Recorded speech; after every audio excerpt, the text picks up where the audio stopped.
Queridos irmãos, queridas irmãs, então, dando sequência no vídeo 442 do Laboratório do Mundo Invisível. Então, dando aqui o capítulo 8º, dando sequência, Livro dos Médiuns, capítulo 8º, dando sequência,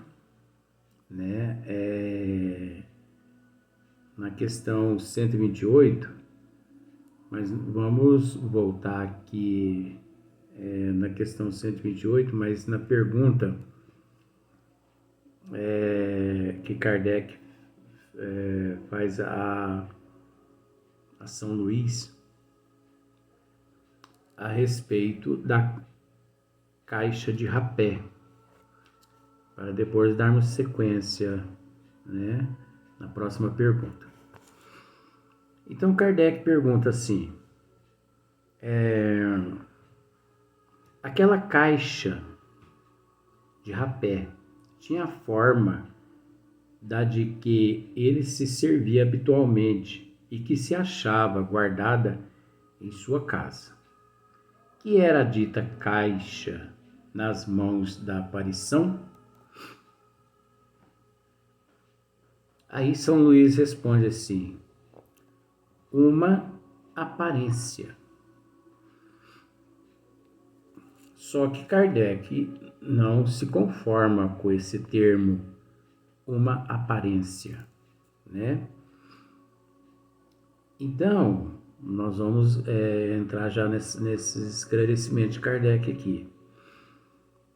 Kardec interroga São Luís a respeito da caixa. Aquela caixa de rapé tinha a forma da de que ele se servia habitualmente. Então, aquele senhor, ele tinha, no seu cotidiano, ele tinha em seu poder, materialmente falando, porque ele ainda não havia desencarnado, ele tinha uma caixa de rapé. Mas ao aparecer aquela senhora enferma, doente, através da vidência dela, ele aparece com a caixa de rapé, Então, como nós já explicamos, São Luís, ele continua assim, uma aparência, mas você vai ver que Allan Kardec, ele não admite esse termo, aparência. Mas São Luís continua assim, era para que a circunstância fosse notada.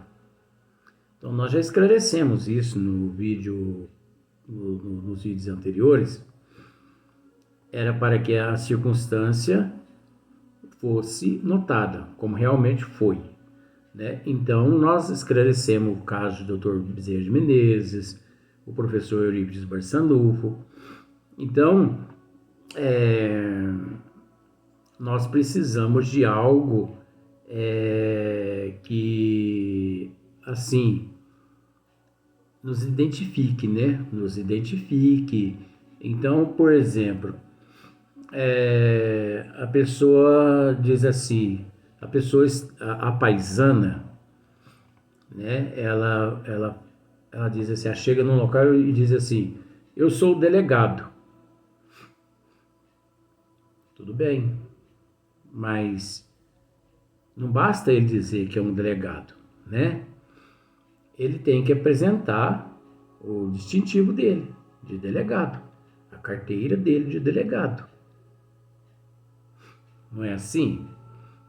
Então, é lógico que nós identificamos todos os profissionais, assim, pela vestimenta, Vamos dizer assim, pelo uniforme deles, A pessoa trabalha numa empresa, então é natural, ele veste o uniforme da empresa. Então aqui no peito dele assim, tá o slogan, da empresa, Empresa tal, tal, tal, tal, tal. né? Então, quando um funcionário desse nos aparece assim, do nada, mas só de olharmos ali no peito dele e ver o nome daquela empresa, a gente sabe, é funcionário da empresa tal. Só que hoje em dia a gente tem que tomar um cuidado com esse negócio, né? Porque às vezes, né, os criptomaníacos, eles se apossam de alguns uniformes e a gente, né, não, vamos entrar, não tem problema não. E lá dentro eles rendem a pessoa e leva até a alma da pessoa embora. Leva até a alma, Luiz? Tem criptomaníacos que levam a alma da pessoa também. Ele leva a carteira, ele leva o sapato, ele leva o celular, ele leva a alma também. Mas não há como levar a alma, Luiz. Ora, a pessoa no corpo físico, o espírito não é a alma? Então, quando ele apaga a pessoa ali fisicamente, significa que ele levou a alma da pessoa, não vai levar o espírito. Quem está reencarnado ali é a alma. Então, São Luís continua. Era para que a circunstância fosse notada como realmente foi, e não tomasse a aparição por uma alucinação, devido ao estado da saúde da vidente. Porque é natural, né, que nós já tratamos muito a respeito desse assunto lá nos outros, né, vídeos anteriores, bem lá atrás. É natural, né, que a pessoa, assim, quando está com a saúde debilitada, né, está internada,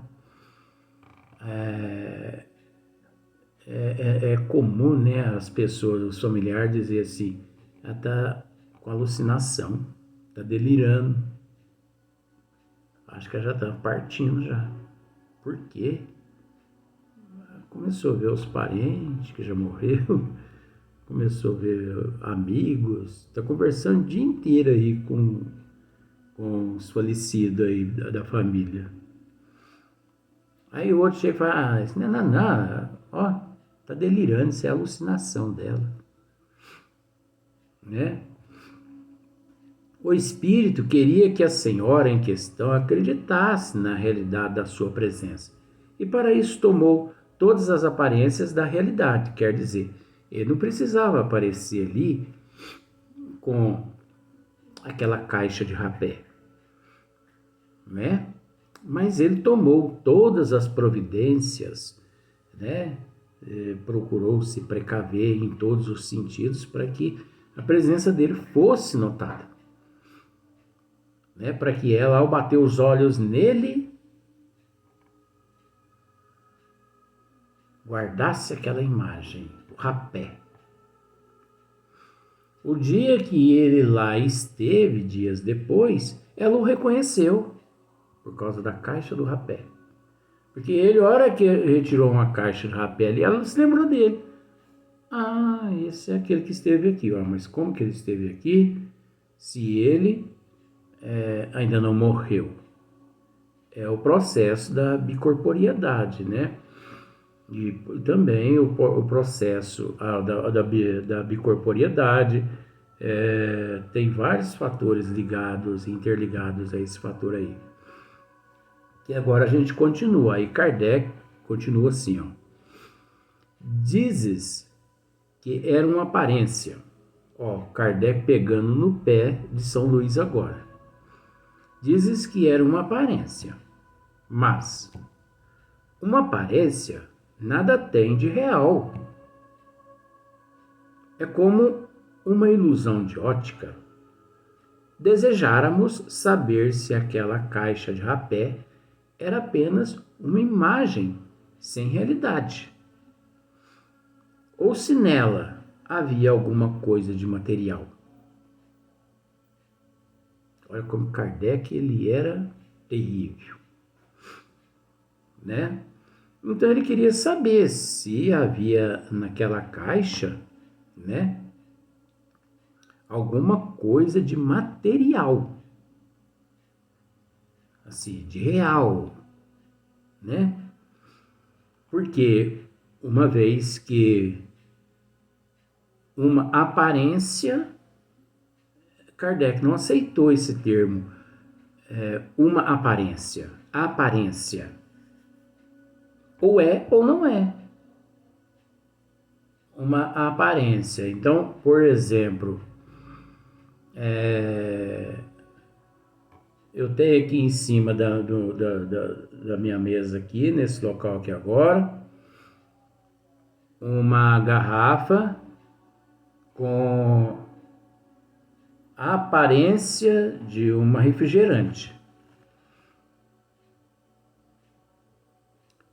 Tá, mas aí eu toco nessa garrafa, eu percebo que ela é sólida.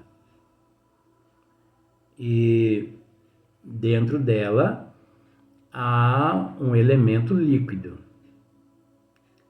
Uai, então, aí alguém me diz, não, isso é só uma aparência. Ué, mas eu estou detectando sólido, duas matérias, aliás, uma matéria em estados diferentes, em dois estados, né? Que nós temos que entender por esse lado. Nós estamos detectando uma matéria em dois estados, uma em sólida e outra em estado líquido, né? Então Kardec fez essa pergunta. Aí São Luís responde assim, certamente é com o auxílio deste princípio material que o perispírito toma a aparência de vestuários, semelhantes ao que o espírito usava quando vivo. Mas você observa que São Luís tentando fazer um pega em Allan Kardec, e Allan Kardec tentando fazer um pega em São Luís. Quando ele responde, certamente, né? O sinal havia alguma coisa de material? Certamente. Havia algo de material naquela caixa de rapé.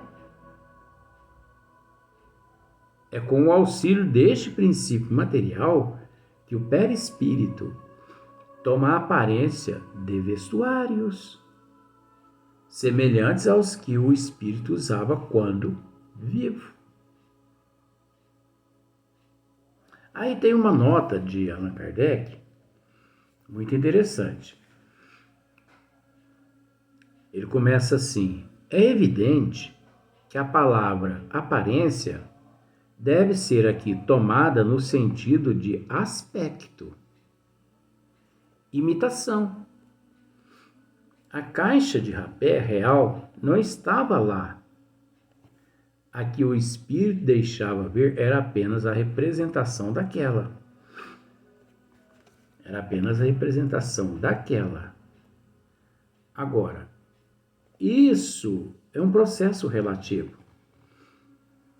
Porque nós temos que entender que é tratado no sentido de aspecto. Então, observa você ver aspecto, imitação. Aí depois, Allan Kardec continua. Era apenas a representação daquela. Mas aí também vem a palavra uma aparência. Aí esse termo, uma aparência com representação, com imitação, né? E antes tomada no sentido de aspecto. Então é para ser assim analisado, porque esse processo é muito relativo. Isso relativo no sentido da evolução do ser. Pois com relação ao original, uma simples aparência, embora formada de um princípio material.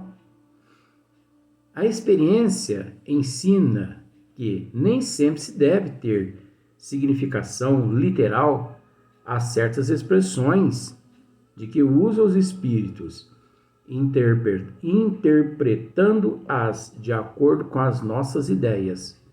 Expomos-nos a grandes equívocos. Daí a necessidade de aprofundar-se o sentido de suas palavras, todas as vezes que apresentem a menor ambiguidade. É esta uma recomendação que os próprios espíritos constantemente fazem. Sem a explicação que provocamos, o termo aparência, que de contínuo se reproduz nos casos análogos, poderia prestar-se a uma interpretação falsa. Tá vendo? Aí eu posso dizer assim, o esclarecimento objetivo, né? Muito claro o esclarecimento de Allan Kardec, sem o qual, obviamente, poderíamos, assim, cometer alguns equívocos, né? Aí Kardec torna a fazer uma outra pergunta a São Luís. Dar-se-á que a matéria inerte se desdobre? Ou que haja no mundo invisível uma matéria essencial? Uma matéria essencial, capaz de tomar a forma dos objetos que vemos? Numa palavra, terão estes um duplo etéreo no mundo invisível, como os homens são nele representados pelos espíritos? É óbvio que, veja bem, não vou nem partir para a resposta de São Luís. Esse cabelo parece que está incorporado. Deixa eu ver, tá. Não incorporou ainda não. Desincorpora da testa aí, coisa esquisita. É lógico que Allan Kardec, até para servir-nos de material de estudo e de análises, Allan Kardec tinha momentos que ele tinha a obrigação, o dever de, às vezes, em determinadas perguntas elaboradas por ele, às vezes ele demonstrava leigo, ele demonstrava assim um comportamento assim de uma pessoa sem cultura, leigo, totalmente aquela pessoa ignorante de causa. É o caso dessa pergunta aqui. Eu não sei se você conseguiu entender essa pergunta aqui, e se você, da mesma forma, raciocina como nós. Se não, não tem problema, né? Porque nós temos uma visão no esmiuçamento que você às vezes não tem. Se você tem, tudo bem, mas tudo não deixa de ser estudo. Porque vamos analisar só para você ver. Olha só para você ver. Kardec. Mas eu quero explicar uma coisa. Sabe por que eu estou dizendo isso? Porque Kardec, ele, nessa pergunta aqui, ele demonstrou aqui um ser assim, tão pobre de cultura, de conhecimento, um desconhecedor das leis divinas. Só, você vai prestar atenção numa coisa, só que ele demonstrou essas qualidades inferiores, não por ele ser detentor dessas qualidades, mas sabendo ele que um dia a humanidade, em nível evolutivo desigual em todos os sentidos, vindo a estudar o tema de acordo com a evolução de cada um, cada qual poderia ter em mente estas questões. Então, ele já adiantou a São Luís a nossa inferioridade, a nossa ignorância. Porque ele, Kardec, sabia naquele instante que a pergunta que ele fez a São Luís não tinha fundamento nenhuma. Ela não se embasava em leis nenhuma do Criador.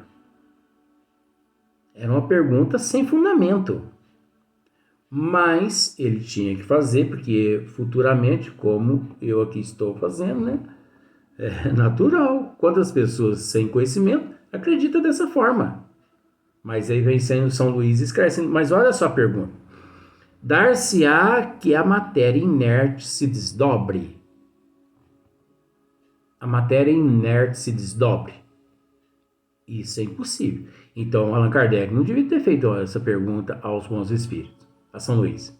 Mas ele fez devido à nossa ignorância. Ou que haja no mundo invisível uma matéria essencial, devido ao nível evolutivo da humanidade, parco, é impossível saber, a não ser através de uma orientação. Capaz de tomar a forma dos objetos que vemos, só aqueles que têm conhecimento de fato para poder interferir nesse assunto. Numa palavra, terão estes um duplo etéreo? Impossível. No mundo invisível, como os homens são nele representados pelos espíritos, é impossível. Então, olha só para você ver a resposta de São Luís. Não é assim que as coisas se passam. Sobre os elementos materiais disseminados por todos os pontos do espaço. Por todos os pontos do espaço. Não é assim que as coisas se passam. Sobre os elementos materiais disseminados por todos os pontos do espaço. Na vossa atmosfera, limitou, tá vendo? Já não é o ilimitado mais, já é o ilimitado, já é o limitado. Na vossa atmosfera tem os espíritos um poder que estáis longe de suspeitar. Na vossa atmosfera, no vosso nível evolutivo, no nível evolutivo no qual vocês se encontram. Ele limitou. Porque além desse limite, existe o ilimitado, mas nós não temos conhecimento ainda nem do limitado, que dirá do ilimitado. Podem, pois, eles concentrar à sua vontade esses elementos e dar-lhes a forma aparente que corresponda à dos objetos materiais, no nível evolutivo que nós nos encontramos. Agora, os espíritos podem se concentrar e dar a forma aparente aos materiais, mas de acordo com a evolução do espírito. De acordo com a evolução do espírito, que consegue manipular aqueles elementos, aquelas energias, aqueles fluidos e tudo mais, e fazer com que a sua vontade predomine sobre aqueles elementos manipulados por ele, de acordo com a evolução dele. Olha só, mas isso, né, na vossa atmosfera. São Luís procurou limitar essa situação toda no nosso nível evolutivo, na vossa atmosfera, no vosso nível evolutivo. Quer dizer, isso não é regra geral. Porque tratando-se de regra geral, tem que abranger-se todo o universo. E o universo, ele não vive, ele não existe, ele não se encontra submetido a esse processo insignificante, mas que é significante às nossas condições evolutivas. As nossas condições evolutivas é significante, mas insignificante aos outros níveis de evolução que existe no universo, nos universos, nas dimensões e por toda a eternidade, que não tem começo nem fim, não tem passado, não tem futuro, só existe o presente, assim mesmo esse presente para nós, porque para Deus é um todo. Então parece difícil, mas não é difícil, né? Vamos para o próximo vídeo.